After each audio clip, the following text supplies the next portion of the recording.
Hey everybody, it's Chainsaw Reacts back once again with another reaction for you guys. Today, guys, of course, we're checking out the newest episode of Hawkeye. This is Hawkeye Season 1, Episode 3. Like this title a lot. Echoes. Makes sense because at the end of Episode 2, we got the introduction of Echo. Now, we already have an Echo show announced in terms of a spinoff show. They already announced that. They're in the works of that. And on top of that, the way they introduced Echo at the end of Episode 2 of the show. Because people noticed the red lighting and how they just shot the introduction of the character reminded people a lot of Marvel's Daredevil, of course, Netflix series, and just some of the red lighting and stuff they've used for Daredevil in that show. The parallels, interesting. So the first two episodes of Hawkeye, the first two episodes, were pretty solid in my opinion. Pretty good introductions. I like Kate Bishop a lot. I like Haley Steinfeld playing the character. I like how they tied her origin essentially into Hawkeye saving her life during the attack on New York during the first Avengers movie, and showing the big credits in that first episode, showing throughout this really cool animation style of her training and doing all this different kind of stuff to the point where she is now. So I'm pretty excited to see where they go with this character. And on top of that, of course, her interaction and stuff with Hawkeye has been great. At the end of episode 2, the Tracksuit Mafia capture Hawkeye. He wants to be captured. He wants to talk to their boss. And then, of course, she crashes through the ceiling in her Kate Bishop suit, which is pretty cool, by the way. And then now she's captured. And then there's Echo. So there's a lot of things to look forward to, I think, and honestly, in my opinion, in terms of the show, because there's some interesting things they're kind of tying in here. Because within the first episode, we have a murder mystery on our hands in terms of what happened to Jack's uncle. Now, I know they gave him a name. I can't remember off the top of my head what the name is, but she finds him dead. She's wearing the Ronin suit. She finds him dead, and she's questioning, did Jack, my apparently new soon-to-be stepdad, did he kill him? Because he got stabbed with a sword in the back. And she's probably not even thinking about this, or is it her mother? I feel like there's two options there, or maybe there's a third option we're not even thinking of. And now, of course, Hawkeye's in the mix as well, because she found the Ronin suit. Well, she kind of found it. In a sense, she had to wear it to attack the Tracksuit Mafia infiltrating and attacking that secret little buyout thing or whatever under that party or whatever's going on. So there's a lot of things going on here. So I'm excited. I really enjoyed the first two episodes, so let's get into now, guys, to check out episode 3 and see what they show us with Echoes, which means we're getting Echo. Now we're going to see fully what her character's going to do within this series, hopefully within this episode. So let's go, guys. Let's get into it. Another flashback. It's Echo. Right? Yeah.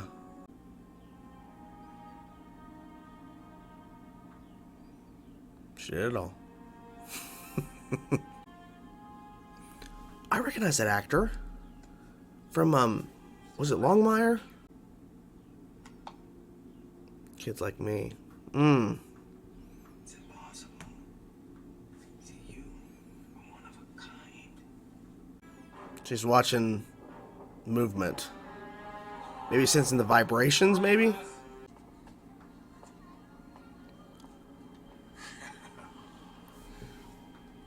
No. No. Oh, shit. Good job. Fat man. Ronin. Okay. Jesus. Oh. Oh, her dad. Okay. This makes it more personal for her. Because Ronin killed her father. Okay. They're having too much fun with this. Seems like you're mad at me. A little bit. Maybe. Yeah, you know. Look like that right now, but you'd be lost without me. You talk too much. Well, that is true. That is true, but it's okay. Here she is. I thought we were going to jump right into this immediately, but it's okay. She asked what you're doing here at Queen Party. Well, to clear Kate's name. Riding a unicorn. Learning about trust. She put it on by accident. She didn't know what it means. She didn't know what it She's not means. Ronin.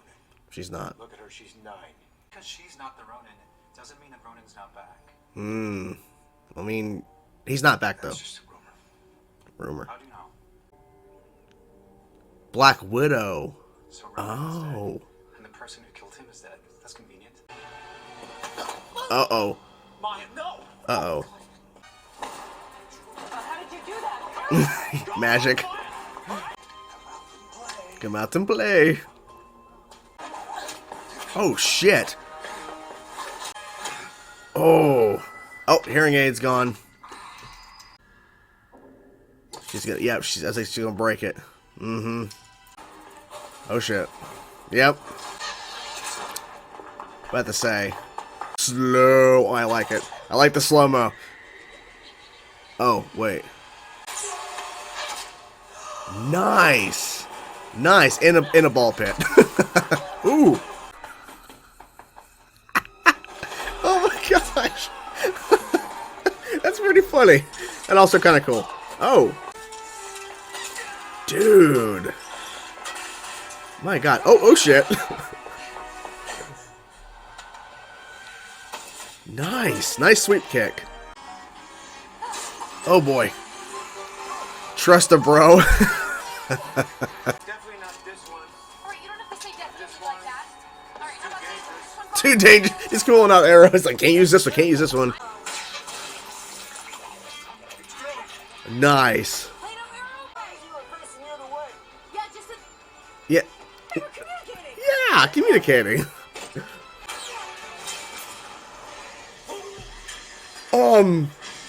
Okay. Oh, running over Christmas trees. Don't be an ass. Oh, shit. Just grab the gun out of his hand. Nice. Oh, shit. Nice. Shoot up. Him. Okay. Oh my god. What? Oh shit. It's like a recreation of what the fall, yeah. Call yourself one of the world's greatest archers. Oh my god. He can't hear us, so they're talking two different things. There might be a little delay, but it's kind of a bad connection. Oh, he's bored. Oh. It's okay if you can't be home. Aw. No, you gotta be home, man. You gotta be home for Christmas. Come on. Got out of hand. I mean, that's an understatement, but yes, it did get out of hand. Uncle will find out. Mm-hmm. Hawk ear. That's pretty funny. I've dreamed of this for as long as I can remember. Yeah. My dad was fearless. Terrible drawing, but new suit. It's coming. All black with a mask. Like Ronin. Kinda. My wife would divorce me if I put something like this on. She would divorce me. And number 3, Little Caesar. No. Little Caesar. That's what they did there. Dog with pizza. Pizza. I thought Maya was the boss. No. now there's someone above Maya. Oh, don't want to mess with. Oh shit. There's obviously bad blood with Ronan, right? Yeah, my great-great-great-great-grandfather built the building. Oh wow. Yeah, I'm in the wrong business. I'm in the wrong business. All them Did you swords. say Armand was killed? And they've just been locked out. Been locked out. That's not good.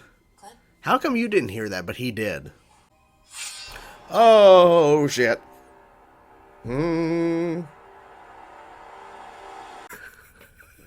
That's a way to end an episode. I wasn't expecting it to cut to credits at that point, but it makes sense they did. I think overall, this is the best episode of Hawkeye so far. I mean, I think it's pretty clear. I mean, there's a lot of great moments, a great action sequence that goes on for a long time.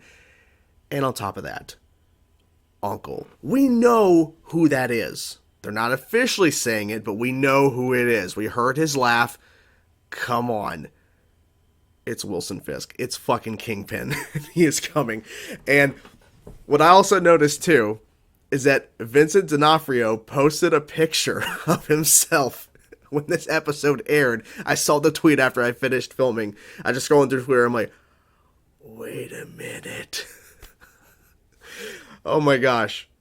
He's coming. He's fucking coming. He's coming. He has to be, because they make a point where I forget his name, but he's the one who was signing with Echo throughout the episode. He was saying, if Uncle finds out, he's gonna be really upset, because we're supposed to play like lay low. We're not supposed to, make a lot of noise. And they had all that shit happen on the bridge and throughout all the streets of New York. So yeah, they're making a lot of noise, more noise than he's gonna like. So oh my god, he's gonna show up. Cannot wait for that. So So all that.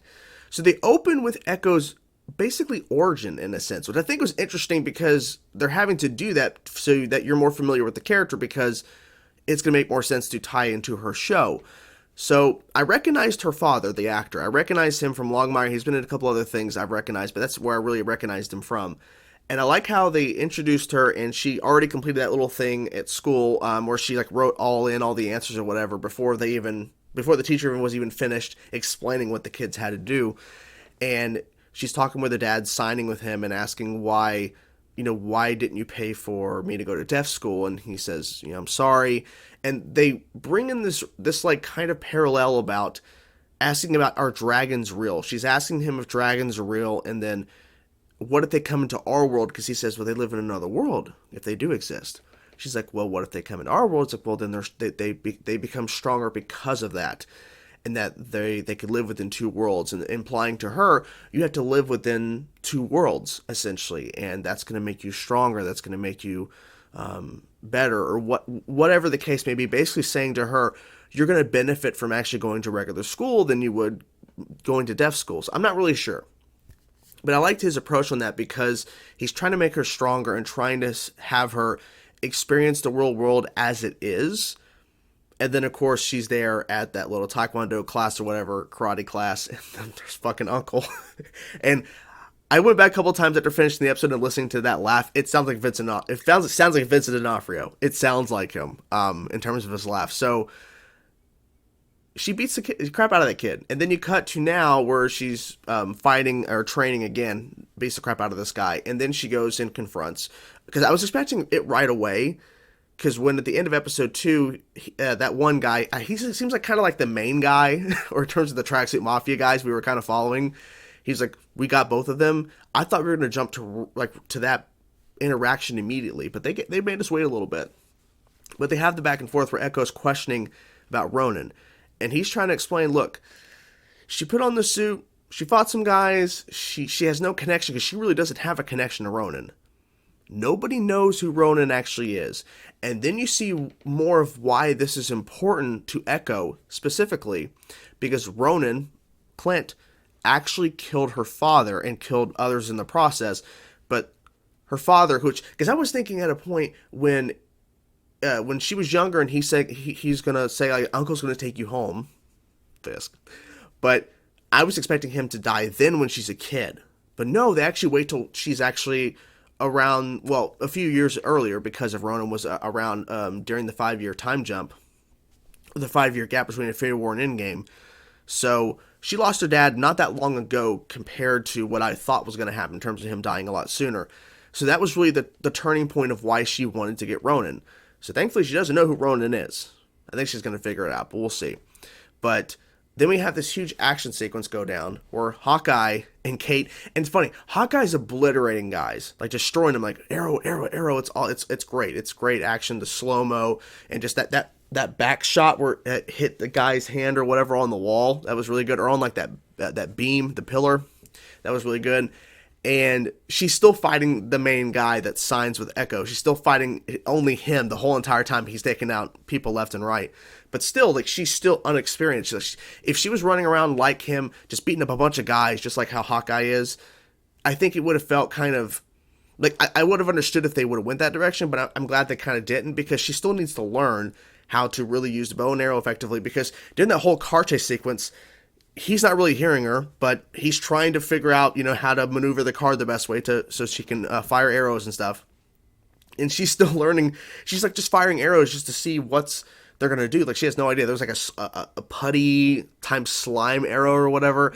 There was the one that's the suction cup arrow, which of course was very useful when they landed on the train at the end of the action sequence. But but then you have the USB arrow that she just fired because that's the only thing they only had left. And there was one with the wires and pulled all the Christmas trees. That was really cool to hit the truck. That was really cool to see that go down. Just seeing all the different trick arrows. Because she actually referenced earlier in these episodes, I think it was episode 2. Yeah, she referenced trick arrows. And he kind of just played it off. But they're actually just trick arrows. So that was kind of funny. The one part, the giant truck coming onto the bridge. Of course, the bridge is empty. Of course, when all this is going down. Just makes it easier for filming. If they had a bunch of cars all around, it'd be dangerous. But they're driving up, and he says, shoot straight up. So she fires straight up. And I'm thinking, what is he doing? There's a Pym arrow. He fires, and the arrow just grows gigantic and slams and destroys that truck. That was freaking awesome. That was really cool to see that. To see an arrow created by Pym Technologies, and for it to expand like that, it was a cool little moment that didn't need to be in the show. It didn't need to be there, but the fact that it was pretty damn cool. And I'm also thinking back too in terms of references. He mentioned that Black Widow killed Ronan, and technically she did. Like, she basically destroyed the idea of what Ronan was and brought Hawkeye back from the darkness. So he's not lying when he says, I was there because I was there when she killed Ronan, because he was there. He felt it. So, but still, don't give all the information away.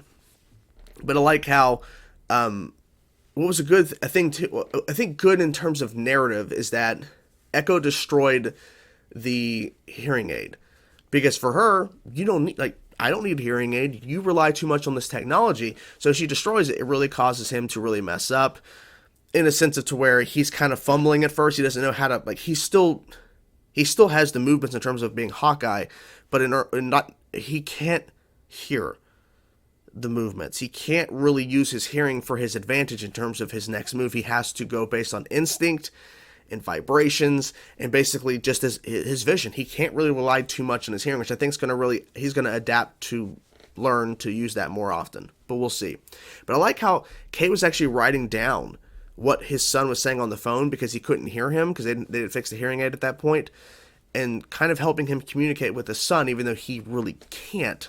It was sad, but also I think a good bonding moment for Kate and Clint at the same time, because he can't hear his son. It's really sad. He can't hear how upset he is and how he says, it's okay if you miss Christmas. It's not okay if you miss Christmas, but, he's like, if you can, it's okay, but he understands, but he's really upset. But the fact that Kate helped him communicate with his son was good. And then the whole point about a new suit, we know he's getting a new suit. It's purple, and he's like, I don't want to wear something too flashy. My wife would divorce me if I wore something like this. Because the drawing she made look kind of like the original Hawkeye suit from the comics, but still. So he's going to get that purple suit. It's coming.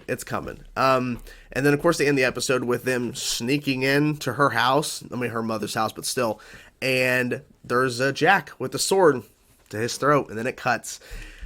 It's not looking good. And I think the more and more I think about it, the more I think it's her mother killed. I think his name's Armand, right? The Jack's uncle. I believe it was her mother.